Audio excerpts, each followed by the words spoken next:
Hello guys, long time no see. But first I was moving countries and then the world decided to do whatever it decided to do, so it actually affected me a lot, so I was not in the shape for doing new videos. And this is actually exactly what I will talk about today because I feel like it's gonna be relevant for a while now. We are witnessing a lot of change and I think it will continue, and the world is gonna continue to be changing in the next years pretty quickly from everything that I have heard. And for us humans, change is painful, and especially when it's something that we cannot control. So based on the difficult experience that I have been having in the last weeks, I would like to share some self-care tips that I have figured out in this period of time. So maybe it helps you so that, well, I walked so that you can run. I want to start with just a notice of that the best thing, unless you are literally involved in something very severe right now, but then you're not going to watch this video.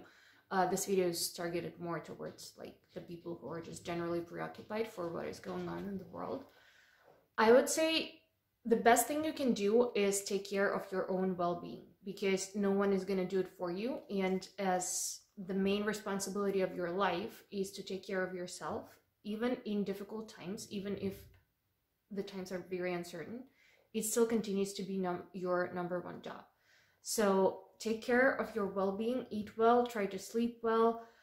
One very important thing is to not let go of your routines. If you have had some helpful routines like going to the gym or some fitness routine or meditation, yoga, reading, whatever it was, a time schedule like your sleep schedule, a diet plan, don't give it up. Routines actually keep us sane, and it's something that grounds you in the present moment, and it makes your like it creates space in your head, because like if every area of your life is hectic, you're just gonna go crazy.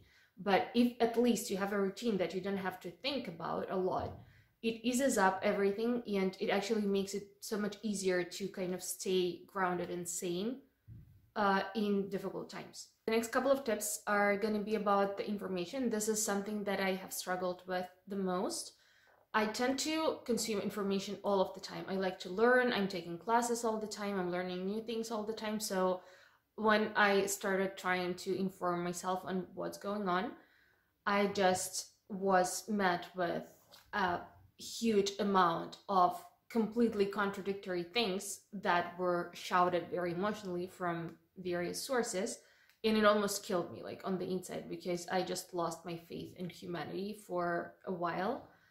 And it's really difficult to find reliable informational sources because a lot of people and media use, well, lies, exaggerations, and very selective information in order to gain views, because as we know, food, sex, and fear are the drivers of the human attention. So it is very beneficial for the social media and also for many people to create more fear, because people who are in fear are more easy to manipulate and much more easier to control.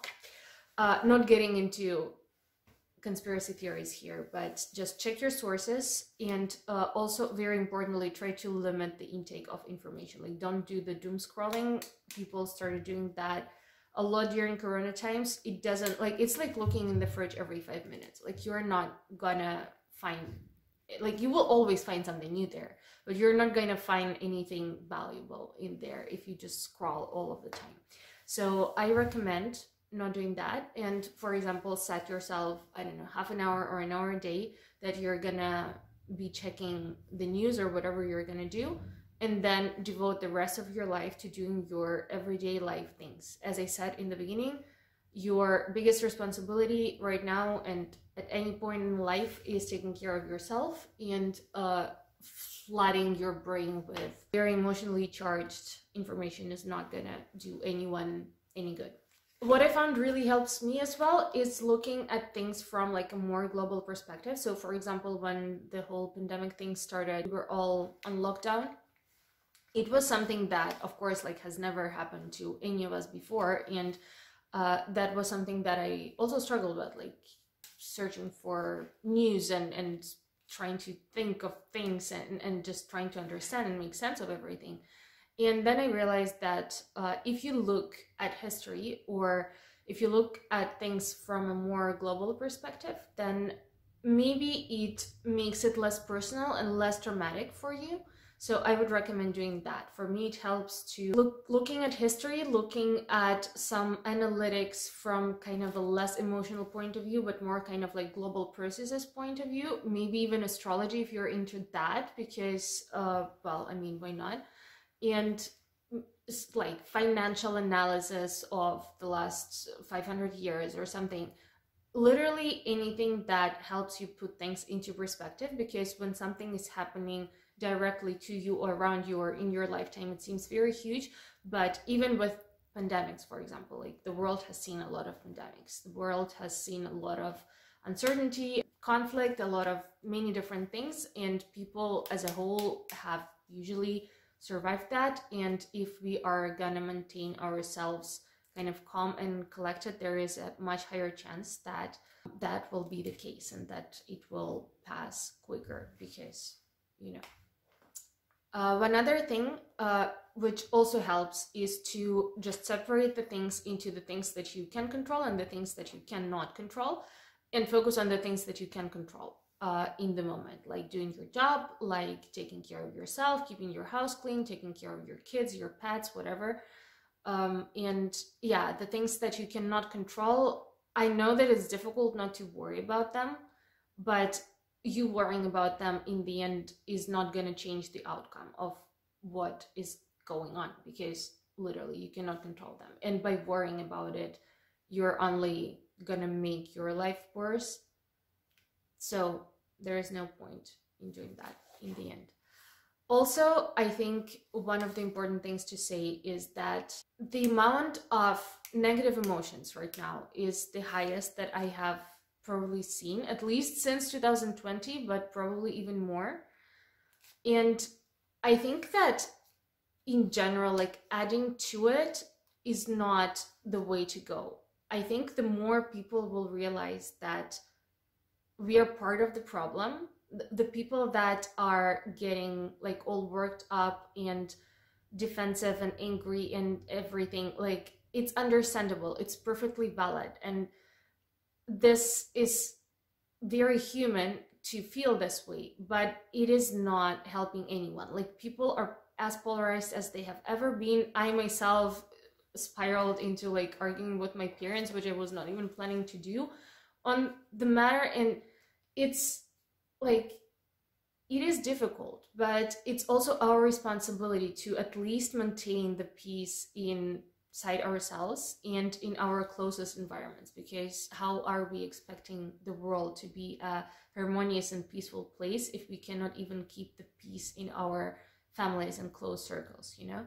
So I think this is also kind of information related, because we get really worked up, and a lot of the things that we get worked up about even end up not being true. So there is no reason to do that, although it is difficult, I understand.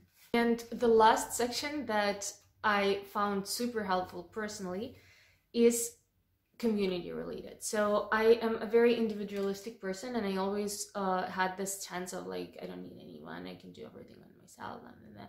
And in the last weeks, I have discovered the power of community and just the power of being able to like cry together with someone, as simple as that, or like meditate together with someone, with a group, even with people that you don't really know. It doesn't necessarily have to be someone that is your like friend or relative or whatever. You just find a community of like-minded people. And by this, I don't mean like create a revolutionary group or whatever, like come together to argue about politics, or no, I mean like in a productive way. Find people that you can meditate with, find people that you can do arts with, something constructive, something inspiring, something to nourish your soul, or even just talking. but talking in a constructive way, again, like talking about your feelings, supporting each other. You can start a support group if there is not one in where you are. And charity also falls into this category, but this is tricky because I have done it before, but then I haven't for several years, and this time I also started doing some charity work and or like volunteer work, and I realized that it is extremely nourishing for your soul, and also it kind of creates this connection, and I think it actually helps even more the person who's doing it than the person that is helping, that you are helping. But here we have to be very careful because, myself included, but people tend to fall into this trap of how dare I enjoy my life and just sit there and relax when there are people suffering in this world. Which again, like, but you suffering will not help anyone. Like, if you have energy, resources, and will to do something, it's wonderful. It will nourish your soul. It will make you feel better. Absolutely recommendable. One of the best experiences of my life recently. But if you feel, also my personal story, if you feel like you're getting sick, for example, I get sick every time that I read the news. Like, literally, I started having like this cold flu-like symptoms, and for several days, like, once I enter the news and I read something, and then I just kind of, I'm non-functional for a couple of days. So one of these periods where I was like completely drained emotionally and had no energy and had this like low fever and so on, and I was beating myself up for not being able to go volunteer that day. And then I realized that this is a very unhealthy approach, because as I said in the beginning, like, your very first responsibility in this world is to take care of yourself. Do whatever it takes to maintain yourself healthy and not try to fill from an empty cup. Because when we are trying to give from a place of not having ourselves, when we are trying to fill someone's cup when our cup is not full, we end up resenting the people that we are helping. It may take more time. It can be very like undercover. You may not be even aware of it, but it happens. Like, it's inevitable. So try not to do that, and only help when it's coming from like a full heart, and when you're feeling good, and not as a form of like self-punishment because you feel guilty or whatever. Yeah, and speaking of getting sick after reading the news, also listen to your body. Like, your body will tell you what it is gonna tolerate or not, or what is good for it or not. So if your body is telling you to not do something or do something, like, be very gentle with yourself, because yeah, no one is gonna do it for you. Like, there will be no parent coming and telling you like go to sleep or whatever. It's our responsibility. Like, we as adults, we are our own parents, so it is our responsibility to keep ourselves healthy and strong and calm. Yeah, I guess that was it with the advice for now. I hope that I will be back more often now with maybe more advice. I will tell you more about how the coaching goes, because this has been like the highlight of my life, or my days, or my weeks in the last times. And yeah, thanks for watching till here. Hope it was somewhat helpful. Have a nice day, week. Tell me in the comments how you're doing, how you're dealing with the uncertainty and so on. As I said, it feels, or it seems like we are in a very like rapidly changing transitional period, and it is always difficult. I have been dealing with something on a personal level for the last 2 years. It was feeling like a race, and now, well, I mean, the global thing is also happening. So yeah, it's like, it would be nice to have like a year to process everything and just chill, but life has its own plans. So be gentle to yourself, be kind to yourself, and be kind to other people. Like, right now the world needs kindness and love and compassion and patience more than anything else, because there's so much negative energy in the world right now, and it's just so painful to see. And I don't want to be the part of the problem, so I am just trying to generate like as much love, compassion, and light as I possibly can, to share it with the people around me and to help the people who need my help and support also right now. So I hope that you try to do the same. I recommend meditation always. You can try some group meditations. It's also very nice. Something that I have recently discovered, as I said. Yeah, so I hope you're doing better than I was doing all this time, to be honest. But yeah, hopefully see you soon, and have a nice whatever it is.